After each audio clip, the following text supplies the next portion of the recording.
Hello friends, मैं हूँ रश्मि और आप देख रहे हैं पॉलिटिकल साइंस इन 10 मिनट्स। आज हम जवाहरलाल नेहरू यूनिवर्सिटी के एंट्रेंस एग्जामिनेशन 2020 की चर्चा करने वाले हैं, जिसमें हमारा फोकस रहेगा MA politics with specialisation in international relations और दूसरा रहेगा MA international relations area studies पर। जैसा कि हम जानते हैं कि जवाहरलाल नेहरू यूनिवर्सिटी की जो एंट्रेंस एग्जामिनेशन में जो एप्लीकेशन डेट थी उसको 15 जून किया गया था, जिसे अभी एक्सटेंड करके 30 जून 2020 कर दिया गया है। तो अभी भी जिन लोगों ने भी इस कोर्स के लिए अप्लाई नहीं किया है, वो उनके पास अभी भी बहुत अच्छा मौका है, वो अप्लाई कर सकते हैं। तो वीडियो शुरू करने से पहले मैं आपको अपने बारे में बताना चाहूँगी। मैं जवाहरलाल नेहरू यूनिवर्सिटी में स्कूल ऑफ इंटरनेशनल स्टडीज़ में ही PhD स्कॉलर हूँ। तो आइए अब शुरू करते हैं इस वीडियो को। जैसे कि हम जानते हैं, जवाहरलाल नेहरू यूनिवर्सिटी हर साल वेरियस कोर्स में एडमिशन लेने के लिए ऑल ओवर इंडिया लेवल पर एंट्रेंस एग्जामिनेशन कंडक्ट कराता है, जिसमें डिफरेंट स्कूल्स हैं, जैसे school of international studies, school of life science, environment science, social science. तो आज हम MA इन इंटरनेशनल रिलेशंस और एरिया स्टडीज़ पर फोकस करने वाले हैं।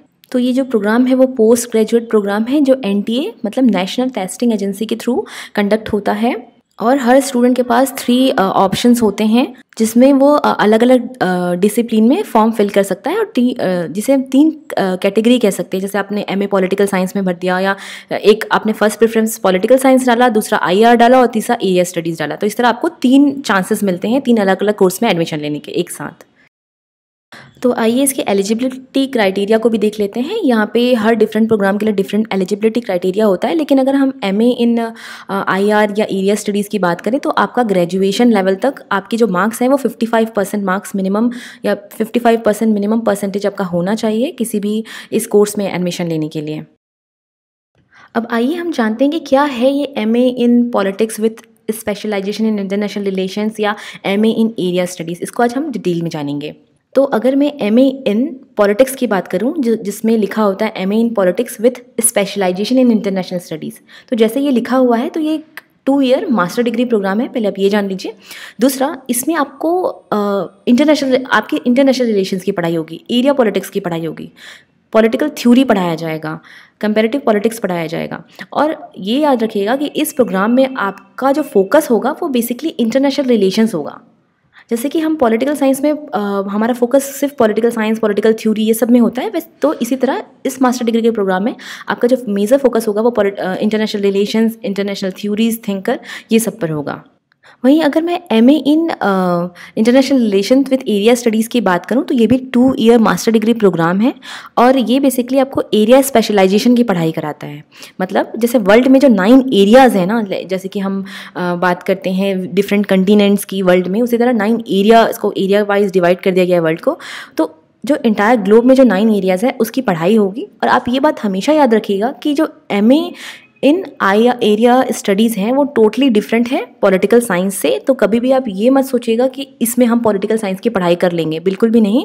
ये एरिया स्पेशलिस्ट है। और अगर मैं इसके स्कोप की बात करूं तो अगर आप चाहते हैं कि इन फ्यूचर आप MPhil या PhD करना चाहते हैं इंटरनेशनल रिलेशंस में, तो ये आपके लिए हेल्पफुल हो सकता है मास्टर डिग्री प्रोग्राम। लेकिन अगर आप इन फ्यूचर सोचते हैं कि आप पॉलिटिकल साइंस के टीचर बनेंगे, तो वहाँ पे आपका जो क्राइटेरिया होता है वहाँ पे आपको MA इन पॉलिटिकल साइंस ही मांगता है, आपका एरिया स्टडी से काम नहीं चलेगा। तो इसलिए ये मैं आपको स्पष्ट कर देना चाहती हूँ यहाँ पे कि आप MA in political science, MA in international relation और MA इन एरिया स्टडीज़ में इस तरह से आप डिफ्रेंशिएट कर सकते हैं कि इसमें क्या क्या की पढ़ाई होती है और इन फ्यूचर का क्या स्कोप है। अब आइए GNU 2020 एग्ज़ाम के हाइलाइट्स देख लेते हैं। तो सबसे पहले मैं यहाँ पे बता दूँ कि ये जो एग्ज़ाम होता है वो MCQ बेस्ड होता है, ऑब्जेक्टिव होता है। और अगर हम सीट्स की बात करें तो seats in politics with specialisation in international relations में जो सीट है वो 115 सीट है, जहाँ UR के लिए 46 सीट्स हैं, SC के लिए 17 सीट्स हैं, ST के लिए 9 सीट्स हैं, OBC के लिए 31 और PWD के लिए 6 और EWS के लिए 12 सीट्स हैं। अगर वहीं मैं international relations with area studies की बात करूँ तो यहाँ पे 50 सीट्स हैं। तो आप देख सकते हैं यहाँ पे UR की कितनी सीट है, आप यहाँ पे क्लियरली देख सकते हैं। और अगर मैं मोड ऑफ एग्ज़ाम की बात करूँ तो ये टोटली ऑनलाइन होगा, और एग्ज़ाम का जो ड्यूरेशन होगा वो 3 घंटे का होगा, वाइवा नहीं होगा। जिन लोगों ने मास्टर प्रोग्राम के लिए अप्लाई नहीं किया है GNU में, आप वहाँ पे कर सकते हैं, बहुत अच्छी अपॉर्चुनिटी है। अब आइए इन दोनों जो सब्जेक्ट हैं उनका जो सिलेबस है उसको देख लेते हैं। तो अकॉर्डिंग टू प्रॉस्पेक्टस मैं बताऊं तो ये दोनों सब्जेक्ट के लिए जो 5 मेजर एरिया डिसाइड किया गया है कि क्वेश्चन इस एरिया से आएंगे। तो वो 5 मेजर एरियाज़ हैं, sociology, political science, international relations, history and economics. पर ये जो 5 एरिया है वो अपने आप में ब्रॉड है। तो अगर हम प्रीवियस ईयर के क्वेश्चंस पेपर देखें और उसके अकॉर्डिंग अगर हम इसको कैटेगराइज करते हैं तो इस 5 एरिया में भी हम डिफरेंट कैटेगरीज निकालते हैं, जहाँ जिसको आप पढ़कर आप इस एग्ज़ाम को आराम से क्वालिफाई करते हैं, तो कर सकते हैं। तो आइए अब देखते हैं वो जो 5 एरिया हैं उसमें से कौन कौन से जगह से क्वेश्चंस ज़्यादा आते हैं और जिसकी आपको तैयारी करनी है। हम यहाँ पर सिलेबस के एनालिसिस के साथ साथ बुक्स भी देखेंगे कि उस पर्टिकुलर टॉपिक को पढ़ने के लिए कौन सी बेस्ट बुक रहेगी। तो सबसे पहले हम देखते हैं कि आपको जैसे कि मैंने पहले ही बताया कि ये इंटरनेशनल रिलेशंस का मास्टर डिग्री प्रोग्राम है और एरिया स्टडीज़ है। तो आपका जो मेजर फोकस होगा वो इंटरनेशनल रिलेशंस पे होगा। और इसके लिए मैं बता दूँ आपको इंटरनेशनल रिलेशंस की बेसिक थ्योरी पढ़नी होगी, की थिंकर्स पढ़ने होंगे, कंटेम्प्रेरी वर्ल्ड ऑर्डर पढ़ना होगा, रीजनल ऑर्गेनाइजेशंस पढ़ने होंगे, ग्लोबल गवर्नेंस पढ़ना होगा, इंटरनेशनल ऑर्गेनाइजेशंस पढ़ने होंगे, सिक्योरिटी एंड पीस स्टडीज़ को पढ़ना होगा, और मेजर जो कंट्रीज़ होते हैं, मेजर जो कंटिनेंट होते हैं उसको आपको एक बार देखना होगा। तो इसके लिए एक ही बेस्ट बुक है, वो है इंटरनेशनल रिलेशंस की the globalisation of the world politics by Baylis Smith, जो आपको बार बार पढ़नी होगी, पूरी पढ़नी होगी अगर आपको कोई भी इंटरनेशनल रिलेशन से रिलेटेड एग्जाम निकालना है। तो ये एकमात्र बहुत अच्छी बुक है, तो मैं आपको यही सजेस्ट करूँगी। वहीं अगर मैं पॉलिटिकल साइंस की बात करूं तो आपको पॉलिटिकल साइंस में कुछ की थिंकर याद रखने होंगे, बेसिक कंसेप्ट पता होना चाहिए और पॉलिटिकल थ्योरी पता होना चाहिए थोड़ी बहुत। तो आपके लिए मैं 2 बुक बताऊंगी, वो है एंड्री हेवुड की पॉलिटिकल थ्योरी और ओपी गबा की पॉलिटिकल थ्योरी की बुक। ये दोनों बुक मैंने यहाँ पे अटैच की है, इसका इमेज अटैच किया है। जो ओपी गबा की बुक है वो आपको हिंदी में भी अवेलेबल होगी और आप इन दोनों में से कोई भी बुक प्रेफर कर सकते हैं। ये दोनों बुक पॉलिटिकल थ्योरी के लिए बेस्ट बुक है। वहीं अगर मैं हिस्ट्री की बात करूं तो हिस्ट्री से ऐसे कोई खास एज सच हिस्ट्री नहीं, आपको वर्ल्ड हिस्ट्री पढ़नी होगी, क्योंकि अगर हम इंटरनेशनल रिलेशंस की बात करते हैं तो इंटरनेशनल रिलेशन को आप तभी समझ पाएंगे जब आप कंटेम्प्रेरी वर्ल्ड हिस्ट्री को जानते होंगे। तो इसके लिए आपको कंटेम्प्रेरी वर्ल्ड हिस्ट्री की एक बुक पढ़नी ही पड़ेगी, क्योंकि हिस्ट्री से क्वेश्चन आ रहे हैं इस एग्ज़ाम में।